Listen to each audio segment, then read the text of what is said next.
بسم اللہ الرحمن الرحیم۔ اللہ رب العالمین کے لیے جو واقعتاً لائق حمد ہے۔ امر کن سے ترمایا، ایک مشت خاک سے انسان کو بنا کر وَلَقَدْ كَرَّمْنَا بنی آدم کا تاج اس کے سر پہ سجایا۔ وہ ایسا رحیم اور کریم ہے کہ اس نے اپنی رحمتوں اور نعمتوں کا ہم پر فضل فرمایا، احسان فرمایا اور دریا بہا دیے۔ اگر ہمارے جسم کے سارے بال زبان بن کر شمار کرنا چاہیں تو ہم اس کی نعمتوں کو شمار نہیں کر سکتے۔ پھر اس نے اس مشت خاک کو عزت دینے کے لیے حضرات انبیاء کرام علیہم السلام کو بھیجا، جو اس کی نعمتوں میں سے تمام تر نعمتوں میں سے عرفہ اور اعلیٰ نعمتیں ہیں۔ پھر درود لامحدود محبوب رب ودود صلی اللہ علیہ وآلہ وسلم کی بارگاہ عالیہ میں، کہ جن کا وجود تمام جہانوں کی پیدائش کا سبب بنا، جن کا وجود اس جہان اور تمام جہانوں کی پیدائش کا سبب بنا۔ سبحان اللہ، نبیوں کا سردار، امت کا غمخوار، شافع روز و شمار، رحمت پروردگار، کہ جن کا ذکر پاک بے چین دل کو چین اور بے قرار دل کو قرار دیتا ہے۔ وہ پھر کیسے رحیم ہیں، ایسے رحیم ہیں کہ اپنی ولادت پاک کے وقت بھی اپنی امت کو نہیں بھولے، اور شب اسرا جب قربتوں اور بلندیوں کی انتہا پر پہنچے تو تب بھی امت کے سیاکاروں کو یاد رکھا۔ بعد از وصال قبر انور میں بھی امت کے حق میں آپ کے لبہائے مبارک ہلتے رہے۔ پھر جب بزم محشر سجے گا، سورج سوانیزے پہ ہوگا، ہر جان کو اپنی جان کی فکر ہوگی۔ ایک یہی جانے جانا ہے جنہیں اپنی جان کی نہیں بلکہ کل جہان کی فکر ہوگی۔ صلی اللہ تعالی علی حبیبہ محمد وآلہ وصحبہ وسلم۔ الصلاۃ والسلام علیکہ یا سیدی یا رسول اللہ وعلی آلہ وصحبہ یا سیدی یا حبیب اللہ۔ ناظرین کرام، آپ روزانہ یہ پروگرام رحمت رمضان ٹرانسمیشن سماعت کرتے ہیں، دیکھتے ہیں۔ آپ جانتے ہیں کہ اس پروگرام کا روح رواں اور اس پروگرام کے میزبان میرا برادر طریقت، میرا چھوٹا بھائی رئیس رحمانی الخیری ہوا کرتا ہے۔ آج میں پھر ان کی جگہ پر میزبانی کے فرائض انجام دے رہا ہوں۔ میرے ساتھ آپ دیکھ رہے ہیں میرے مہمان، میرے پہلے مہمان، عظیم مذہبی سکالر پروفیسر ڈاکٹر یاسر حسین ستی۔ آپ تشریف لائے، صمیم قلب سے میں آپ کا شکریہ ادا کرتا ہوں۔ آپ کے ساتھ ہماری دوسری مہمان شخصیت، روحانی شخصیت، علمی، ادبی، مذہبی، سیاسی شخصیت، پیر طریقت، رہبر شریعت، پیکر اخلاص و محبت، جناب پیر صوفی محمد منیر ستی الخیری، خلیفہ مجاز، دربار عالیہ مرشد آباد شریف پشاور۔ آپ تشریف فرما ہیں، آپ کی تشریف آوری کا شکریہ۔ میرے اگلے مہمان ملک پاکستان کے نامور ثناخان، جو خوبصورت ثناخان حضور کی ثناخانی کرتے ہیں اور یہی ان کی پہچان ہے، جناب قاری خلیق الزمان نقشبندی۔ آپ کو بھی صمیم قلب سے خوش آمدید کہتا ہوں۔ ناظرین گرامی، اپنے پروگرام میں آپ یہاں پر دیکھتے ہیں کہ ہر روز نئے مہمان ہوتے ہیں، عظیم مذہبی سکالرز ہوتے ہیں، فلاسفر ہوتے ہیں، علماء کرام ہوتے ہیں، ثناخان ہوتے ہیں، اور آئے روز ایک نئے موضوع کے ساتھ ہم آپ کی خدمت میں گوش گزار ہوتے ہیں۔ علماء کرام کی ہم گفتگو سنتے ہیں، ان سے اکتساب فیض کرتے ہیں، صوفیاء کرام ہوتے ہیں۔ آج بھی جو ہماری یہ ٹرانسمیشن ہے، اس ٹرانسمیشن کا ہمارا جو عنوان ہے وہ ہے صوفیاء کرام کی جہادی خدمات۔ اس پر میں ڈاکٹر صاحب سے گزارش کروں گا، ان سے رائے لیں گے، ان سے ہم علم لیں گے، اور صوفیاء کرام کی مذہبی خدمات کے حوالے سے بھی میں جناب صوفی صاحب تشریف فرما ہے، ان کی خدمت میں بھی کچھ عرض کروں گا۔ اس سے پہلے کہ آگے بڑھے، میں ملک پاکستان کے نامور ثناخان ممتاز مداح رسول جناب قاری خلیق الزمان نقشبندی آپ کی خدمت میں گزارش کر رہا ہوں کہ آپ نعت بحضور سرور کونین صلی اللہ علیہ وآلہ وسلم پیش فرماتے ہیں۔ درود پاک صلی اللہ علیہ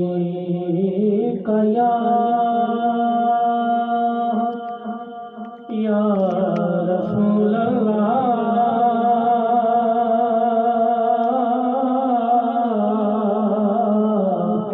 وسلم علیہ یا حبیب اللہ. آئیے بڑا ہی خوبصورت کلام شاعر افضل پیر سید شاہ نصیر الدین نصیر گولہ شریف آپ کا ہی لکھا ہوا مشاور زمانہ کلام ہے. اس کے چند شعر پڑھتا ہوں، سماعت کیجیے گا.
لکھتے ہیں جس گناہ گار پہ آقا کی نظر ہو جائے، جس گناہ گار پہ آقا کی نظر ہو جائے، جس گناہ گار پہ آقا کی نظر ہو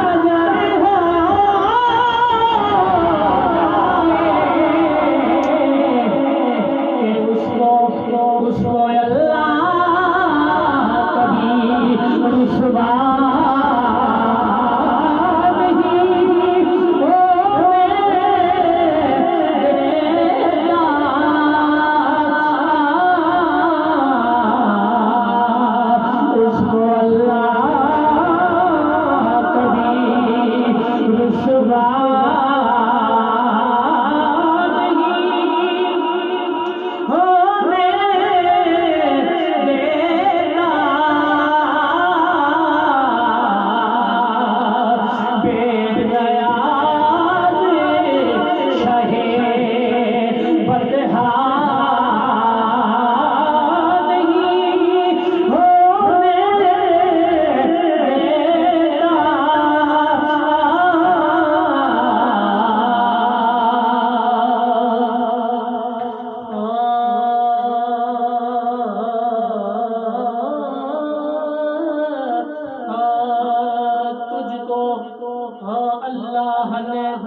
اللہ نے مختار بنا رکھا ہے، تجھ کو اللہ نے مختار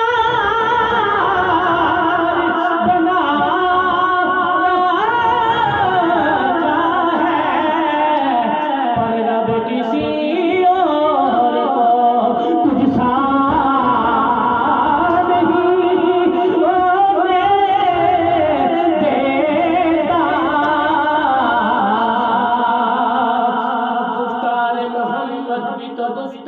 خدا ہے. قبلہ پیر صاحب گفتار محمد بھی تو گفتار خدا ہے، اظہار محمد بھی تو اظہار خدا ہے، گفتار محمد بھی تو گفتار خدا ہے، اظہار محمد بھی تو اظہار خدا ہے.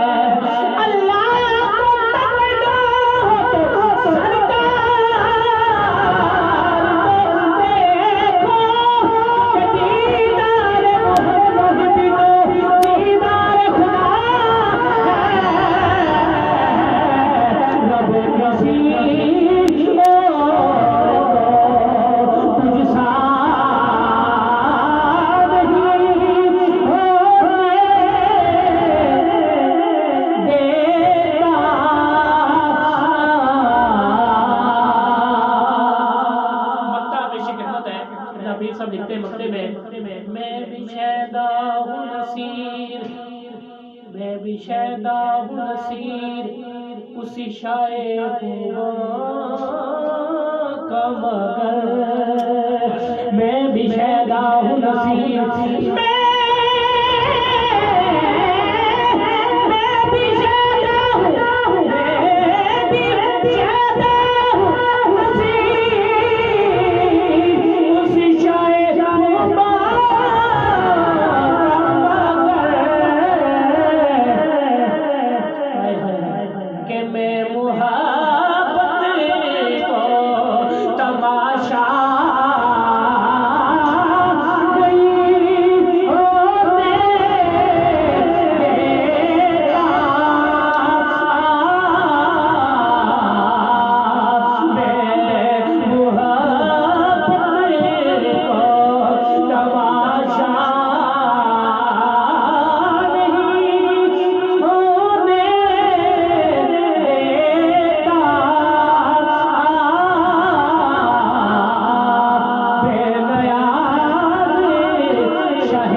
کلام لکھنے میں کوئی کسر نہیں چھوڑی اور آپ نے پڑھنے میں بھی کوئی کسر نہیں چھوڑی.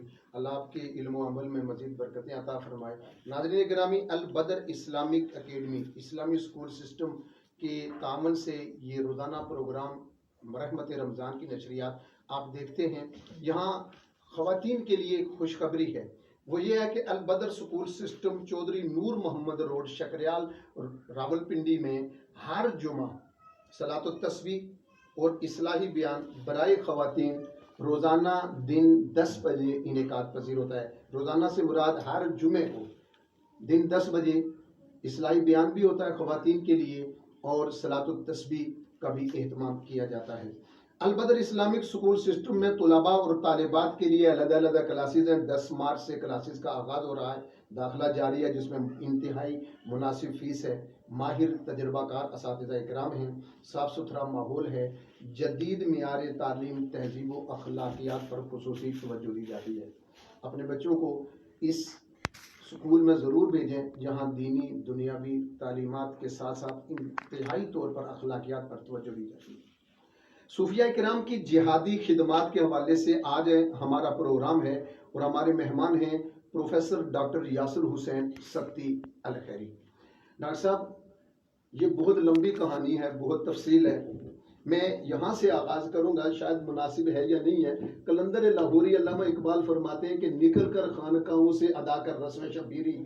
تو کلندر لاہوری کو کیا ضرورت پڑی کہ انہوں نے اتنا بڑا شکوہ کر ڈالا کہ کیا ہمارے جو صوفیاء کرام ہیں وہ کہیں اپنے اس یہ مشن سے پیچھے تو نہیں ہٹ گئے کہ کلندر لاہوری نے کہا کہ نکلیں اور رسم شبیری ادا کریں؟ کیا فرماتے ہیں آپ؟ جی ماشاءاللہ جی، آپ نے سوال کے اندر ہی اپنا جواب بھی سمو دیا ہے کہ اقبال جو ہے وہ اسلامی تاریخ کا ایک وہ ٹوٹا ہوا ستارہ تھا جو قرون اولیٰ کی سوچ رکھنے والے وہ عظیم مسلمان تھے، لیکن اللہ تبارک و تعالیٰ نے عطا ہمیں کر دیے وہ.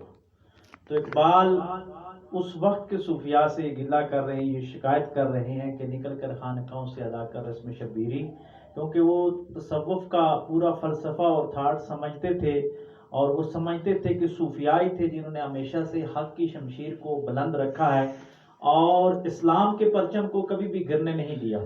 ہم اگر صوفیاء کی جہادی خدمات کا تذکرہ کریں تو تصوف کی امات الکتب میں آتی ہے کشف المحجوب حضور سید علی عثمان حجویری رحمۃ اللہ علیہ کی مایہ ناز تصنیف، جو آج بھی صوفیاء کے ہاں سبکن پڑھائی جاتی ہے جو خانقاہوں میں. تو کشف المعجوب کے اندر داتا صاحب رحمۃ اللہ علیہ لکھتے ہیں کہ امام علی مقام امام حسین رضی اللہ تعالیٰ عنہ جو ہیں وہ صوفیاء کے سرخیل ہیں، صوفیاء کے سردار ہیں. بے شک. تو گویا کہ داتا صاحب کشف المعجوب میں یہ کہہ رہے ہیں کہ صوفی وہی ہوتا ہے جو شہادت کے راستے پہ چلنا شروع کر دیتا ہے. سبحان اللہ. پھر یہاں سے آپ چلیں تو ویسے کرنی جو ہے وہ حضرت علی کے لشکر میں لڑتے ہیں سبحان اور اللہ. شہادت کا مرتبہ حاصل کرتے ہیں. ہم حضرت اویس کرنی کی باقی کرامات کا تو تذکرہ سنتے ہیں، لیکن ان کے شہادت والے چیپٹر کو شاید عوام میں بیان کم کیا گیا، لیکن وہ بہت باقاعدہ بہت سیر کے ساتھ لڑے ہیں. تو صوفیاء نے دو طرح کی تلواریں چلائی ہیں، ایک نفس کے خلاف، شیطان کے خلاف اپنے قلب کے اوپر تلوار چلائی ہے، اور دوسری تلوار جو ہے وہ میدان جنگ میں جب بھی مسلمانوں کو ضرورت پڑی ہے تو یہ مسلمانوں کا ترہ امتیاز رہا ہے.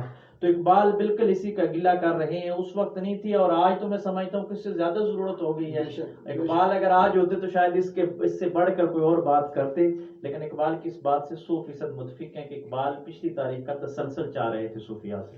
صوفیاء کرام کا ماشاءاللہ جی. اور پھر حضور مجدد الفسانی علیہ رحمہ کے حوالے سے آپ کیا فرمائیں گے؟ ان کی جہادی جو خدمات ہیں اس کے حوالے سے میں چاہوں گا کہ ہمارے ناظرین مختصر سے آپ روشنی ڈالیں گے. میں اقبال کو ہی لے کے یہاں بھی آگے چلوں گا کہ علامہ اقبال رحمۃ اللہ علیہ مجدد الفسانی رحمۃ اللہ علیہ کے حوالے سے بات کرتے ہیں. اقبال کہتے ہیں کہ جب میں چلنے کے قابل ہوا تو میرے والد شیخ نور محمد رحمۃ اللہ علیہ جو قادری سلسلے کے ایک مجاز بزرگ تھے، آپ کہتے ہیں کہ مجھے وہ ساتھ چلا کے لے کے گئے اور سرحان شریف میں آپ حضور مجدد الفسانی رحمۃ اللہ علیہ کی تربت پہ حاضر ہوئے.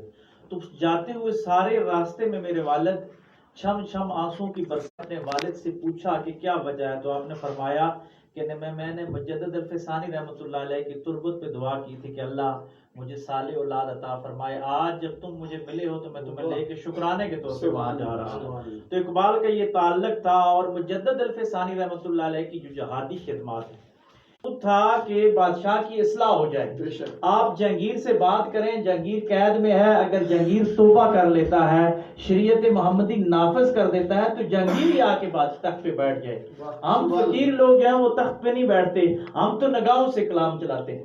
لیکن یہاں پہ کچھ مسلم مفکرین نے یہ کہا کہ مجدد صاحب کی خانقاہی سوچ غالب تھی، اسی لیے انہوں نے اقتدار کو ٹھوکر مار دی. لیکن کچھ مفکرین یہ کہتے ہیں کہ اگر مجدد صاحب اقتدار اپنے ہاتھوں میں لے لیتے تو ہو سکتا ہے برصغیر کی تاریخ آج اس سے بہت زیادہ مختلف ہوتی. لیکن جہانگیر نے بھی اپنا وعدہ جو ہے وہ نبھایا، اور جب اقتدار پہ آیا تو اس نے مجدد صاحب کو فرمایا کہ اپنے خلفاء میری تربیت کے لیے رکھ دیں. پھر آپ نے دیکھا کہ دوبارہ سے حنفی سٹیٹ یہ بن گئی، اور یہ مجدد صاحب کا ہی کارنامہ ہے کہ اورنگزیب عالمگیر نے فتاوی عالمگیری مدون فرمایا. یہ چلتا رہا جو برصغیر میں آج تک فقہ کی ایک بڑی کتاب ہے. تو مجدد صاحب کی جو تحریک ہے اس کو تھوڑا سا جہادی خدمات کے حوالے سے اگر تذکرہ کریں تو میں مزید تفصیل میں جانا چاہوں گا کہ اکبر جو تھا یہ بھی مسلمان بادشاہ تھا شروع میں، اور چشتی سلسلے میں باقاعدہ یہ پیر تھا. لیکن ہر بادشاہ کی ایک بہت بڑی خامی ہوتی ہے کہ وہ اپنے اقتدار کو طول دینے کے لیے بعض اوقات اپنے نظریات اور عقائد کو قربان کر دیتا ہے. اکبر نے ہندو لوگوں کو راضی کرنے کے لیے، جو اس کے باقی غیر مسلم لوگ تھے ان کو راضی کرنے کے لیے ایک وحدت ادیان کا کنسپٹ متعارف کروایا کہ سب دین ایک جیسے ہیں. اور معاذ اللہ اس نے اپنا نام کے ساتھ کہا کہ اللہ اکبر، اکبر بڑا ہے کہ اس میں میرا نام ہے کہ میں بڑا ہوں. اور پھر سجدہ تعظیمی اس نے کہا کہ جو بندہ بھی آتا تھا تو اس سے جھک کے جاتا تھا. لیکن یہ مجدد صاحب ہی جب وہ گئے تو سر جھکایا نہیں بلکہ ٹانگ آگے رکھ کے گئے. فرمایا ہم اللہ کے علاوہ کسی اور کے آگے سر نہیں جھکاتے. اور پھر اس نے کہا کہ رام اور رامائن ایک ہی چیز ہے، رام اور رحمان ایک ہی چیز ہے. استغفر اللہ، کہ رام ہندو کی متبرک کتاب اور رحمان ہمارا رب، تو اس نے دونوں کو ملا دیا. وہ اس طرح کا ایک لبرلزم چاہ رہا تھا. آج کل کے دور میں لبرلزم جو ہے وہ سب کہتے ہیں کہ وحدت ادیان ہونی چاہیے. تو مجدد صاحب ایک ننگی تلوار بن کے اس کے سامنے آتے ہیں اور آپ فرماتے ہیں کہ دین ایک ہی ہے جو اللہ کا دین ہے، ہم اس کو غالب کر کے رہیں گے. اور جبہ دستار بان کے جب قلعہ گوالیار میں مجدد الفسانی رحمۃ اللہ علیہ کو قید کر دیا جاتا ہے، اللہ اکبر، ان صوفیاء کی خدمات پہ قربان جائیں کہ مجدد الفسانی رحمۃ اللہ علیہ روزانہ